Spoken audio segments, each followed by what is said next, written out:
Malaking tulong ang Barangay Health Center sa Barangay Tanglaw dahil sa marami umanong kliyente ang City Health. Ito na ang pinakamalapit nilang napupuntahan para sa mga pangangailangang pangkalusugan, tulad na lamang ni Aling Lucita na may 5 buwang sanggol.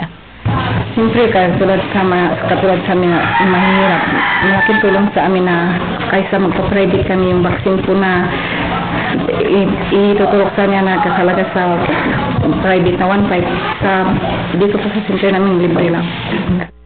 Kaya tuloy nahikayat na ito na maglingkod at maging isang barangay health worker. May 5 buwan pa lang kasi ang Barangay Health Center na ito sa Barangay Tanglaw. Dati ay hirap pa sila sa pakikipagsiksikan sa City Health para lamang makamit ang mga libreng serbisyo. Pero sa ngayon, bago pa lamang nila kinukumpleto ang lahat ng kagamitan dito. So far po, hindi naman nag-stock pa ng vaccine dito kasi bago lang po ito itinayo ang aming health center. Pag nag-prepared po yung aming midwife at saka nurse, saka lang po sila dumadala ng gamot dito. Tapos sinusundo po namin yung mayroong mga follow-up ng prenatal at saka immunization po.